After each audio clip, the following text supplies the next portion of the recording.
2달 만에 서울 아파트 평균 거래가 12억 밑으로 대체 무슨 일이? 라는 기사가 있어서 가져왔습니다. 두 가지 기사를 같이 보여드릴 거예요.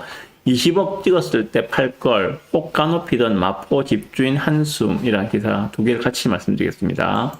자, 앞에 나오는 요 기사 2달 만에 서울 아파트 평균 거래가 12억 밑으로 요거는 8월달 이야기입니다. 8월달 이야기. 지금은 10월달이잖아요. 그죠? 2달 전의 이야기입니다. 그러니까 지금 이제 통계가 잡혀서 지금 이제 기사화 된 건데, 기사는 지금 10월달 기사예요. 그런데 요 내용은 8월달의 이야기라고 보시면 됩니다. 자, 보시죠. 무슨 말인지.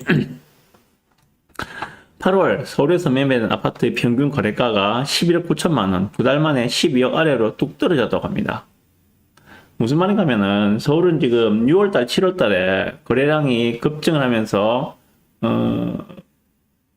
가격들이 많이 치솟았죠. 그런데 서울에서 주로 거래가 되었던 아파트들은 중저가 아파트가 아니라 그 흔히 말하는 강남 상구에 있는 강남 서초 송파에 있는 그 고가 아파트들 중심으로 거래가 많이 되었어요. 그러니까 고가 아파트면 보통 뭐 30억, 40억은 우습게 부르지 않습니까? 물론 뭐 그거보다 한 레벨 밑에 레벨도 있습니다만은 20억, 30억, 40억을 우습게 부르죠. 그러다 보니까는 평균 거래된 가격들은 당연히 12억보다 위에였겠죠. 그렇죠? 그게 이제 6월달, 7월달에 나타난 현상들입니다. 그런데 8월달 들어서는 평균 거래가가 11억 9천으로 12억 밑으로 떨어졌다는 내용입니다. 이게 무슨 말인가? 초고가 아파트가 6월달, 7월달에 거래가 많이 되었다면은 8월달에는 서울입니다. 서울에서 8월달에는 그 이하급지, 그러니까는 뭐 10억대 아파트들이 주로 많이 거래가 되었다. 그렇게 보시면 될 것 같아요. 좀 더 보시죠. 자, 서울 아파트값 상승세가 최근 주춤해지면서 실거래되는 아파트 가격도 조금씩 낮아지고 있다.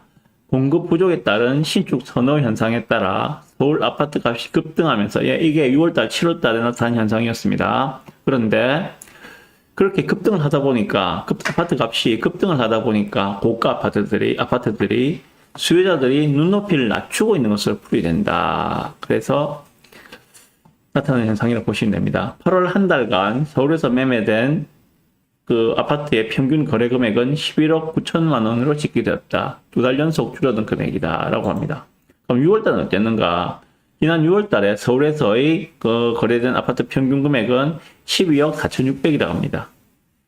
왜 그랬는가? 주택 공급 부족에 대한 우려 심리가 시장에 짙어지면서 되도록 신축급 아파트를 선점하려는 매수세가 강하게 나타난 결과였다. 예, 당연하겠죠. 예. 앞으로 공급 부족은 뭐 전국적으로 다 비슷하지만 서울은 유달리 심합니다. 26년에 서울 입주 물량은 정말 처참할 정도라고 보시면 되거든요. 그러다 보니까 지금이라도 빨리 새 아파트를 사고자 하는 수요들이 많이 몰려들었고, 당연히 서울의 새 아파트는 가격이 비쌀 수밖에 없겠죠.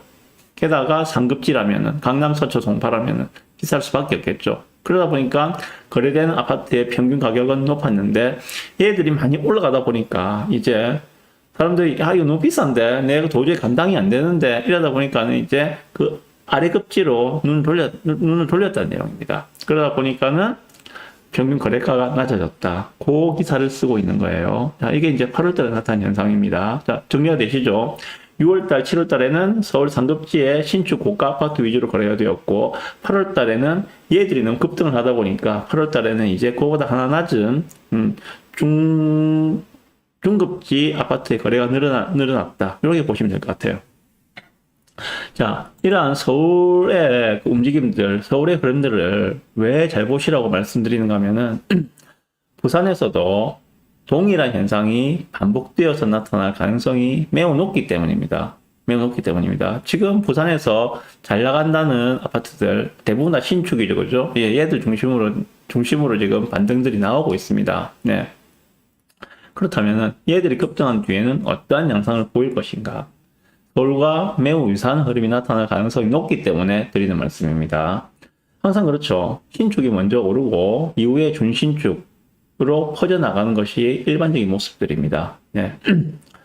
서울 같은 경우에 그렇겠죠. 부산도 마찬가지입니다만 특정 지역을 원하는 사람들은 그 지역 내 신축이 너무 올라버렸으면은 이제 그 다음 단계인 준신축으로 혹은 구축으로 눈을 돌리게 되겠죠. 그런데 특정 지역을 원하지 않는, 그러니까 특정 지역이 아니라도 되는 사람들은 그 지역에서의 신축이, 특정 지역에서의 신축이 많이 올랐기 때문에 그 특정 지역의 준신축이나 구축을 고르는 것들이 아니라 그 특정 지역이 필요가 없다면은 그 옆에 있는 다른 지역의 신축을 고르는 현상으로 나타난다는 것들입니다.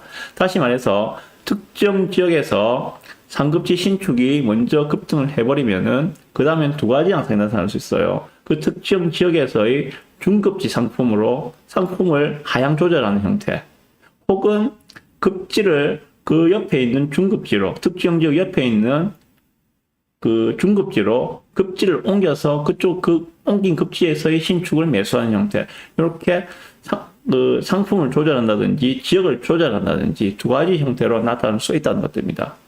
부산에서도 마찬가지 현상이 나타날 가능성이 매우 높기 때문에 관심을 가지고 보시라는 이야기입니다. 자, 요게 서울에서 6월, 7월, 8월 나타났던 현상들을 간단하게 말씀드린 거예요. 그럼 지금 어떠한가? 자, 20억 찍었을 때 팔 걸 호가 높이던 마포 집주인 한숨이라는 기사입니다. 자, 대출이 꺾이자 마포 아파트 호가가 뚝 떨어졌다고 합니다. 그래서 서울 아파트는 매물이 늘고 호가도 떨어지고 있다라고 하고 있습니다. 자, 요거는 9월달 모습입니다.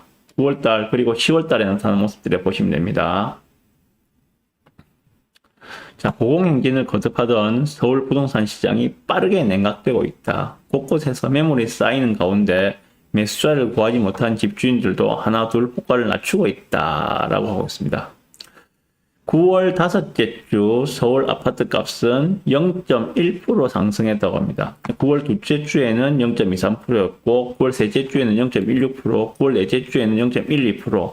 자, 상승폭이 점점 줄어들고 있죠, 그죠? 이 주간 상승률이에요. 주간 상승률. 예. 0.23에서 0.16, 0.12, 다시 0.1로 이제 상승세가 점점 좀 줄어들고 있습니다. 그래서 지금은 거의 보합이라 보시면 돼요. 10월 달에는요. 자, 여기에 대해, 이건 이제 최근에 이제 서울 부동산 흐름을 갖다가 나타내고 있는 기사인데, 자, 왜 이렇게 됐는가? 원인을 보셔야 되겠죠. 아시겠지만은, 이제 9월달부터 시행된 그 스트레스 DSR 2단계 시행됐죠. 예, 대출 한도를 줄인 것이었습니다. 그리고 정부에서 지금, 이렇게 7월달, 8월달에 서울 아파트 가격이 급등을 하니까는, 예, 가계 대출 조익에 들어갔었죠. 가계대출 조익에 들어가면서 은행은 가상금리를 올리고, 그리고 수도권 주택을 매수하는 데 대해서는 대출을 아예 막아버린 상황이었죠. 예, 대출 아예 막아버렸죠. 그러다 보니까 사실상 거래가 중단될 수밖에 없는 상황으로 내몰리면서 나타난 현상이 바로 이런 모습이라는 겁니다. 20억 찍었을 때 한참 고가였겠죠. 이게 언제 나타난 모습인가? 8월달이겠죠. 예, 7월달이나 8월달에 나타난 모습이겠죠. 그때 팔 걸. 지금 마포 집주인들은 한숨을 쉬고 있다. 그것도 못 팔아서 너무 아쉽다. 지금은 그보다 호가가 많이 떨어졌다. 뭐 그런 이야기를 하고 있는 거예요. 그렇습니다. 그래서 지금 뭐 서울 상급지가 올라보니까는 오른 가격에 이제 추격하기는 부담스러워서 그 이하급지로 몰리가던 그런 수요들, 8월달에 나타난 모습들, 그런 수요들도 대출을 막아버리니까 이제는 사고 싶어도 못 사는 그런 상황들이 연출되고 있지 않는가라는 생각이 듭니다. 그 정부에서 대출 규제를 한다고 할 때 제가 드리는 말씀이 그겁니다. 대출 규제는 정말 강력한 툴이다. 대출 규제가 시행되면은 거래는 급감할 수밖에 없다. 왜? 은행에 대출을 받지 않고 집을 살 수 있는 사람은 정말 극히 제한적이다. 생각해 보십시오. 내가 예를 들어서 뭐 10억짜리 집을 산다. 15억짜리 집을 산다. 현금 10억, 15억을 쌓아놓고 사는 사람이 과연 얼마나 되겠습니까? 정말 현금 부자가 아니면 힘들거든요. 대부분 다 대출을 받아서, 뭐 절반 정도는 대출을 받고, 절반 정도는 내가 가지고 있는 집을 팔든지, 혹은 전세금을 빼든지 해가지고 내 집 마련하는 게 일반적인 모습들이거든요.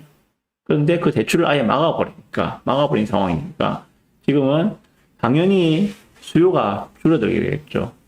우리 수요 공급의 원리에서 수요가 줄어들면은 당연히 가격은 떨어집니다. 가격은 떨어지겠죠. 예. 그래서 또 그런 생각이 들어요. 항상 매도할 물건이 있으면은, 제 방송을 보시는 분들 중에도 이제 매도할 물건을 가지고 계시는 분들이 분명히 있을 거예요. 매도할 물건이 있으면은, 조금만 더 올랐으면, 지금 올라가는 분위기에서 조금만 더 오르면은, 뭐, 팔 거야.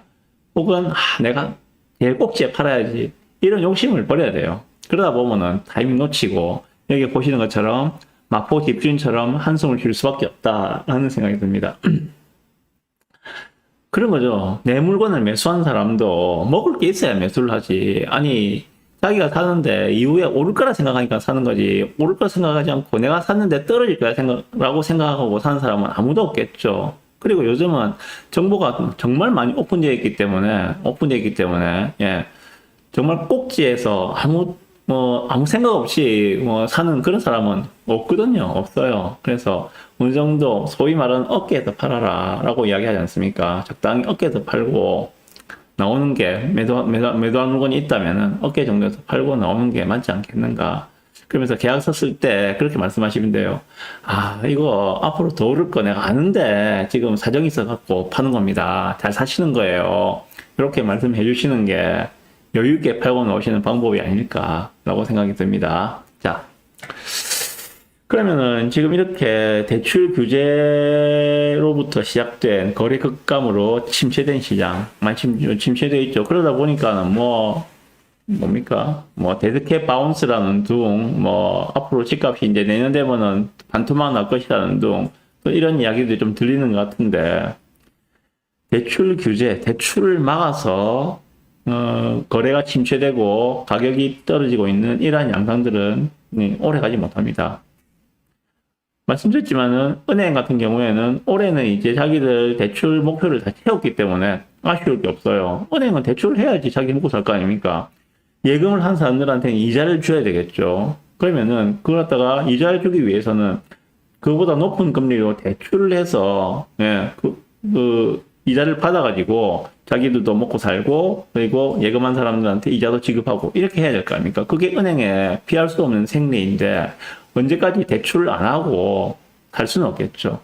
예, 그래서 아마 내년 초 되면은 다시 또 리셋되면서 분위기가 은행에서는 야, 우리도 먹고 살아야지. 이 대출 해줘야지 먹고 살 거 아니야. 이런 이야기가 나오면서 좀 더 완화되지 않을까라고 생각을 해봅니다.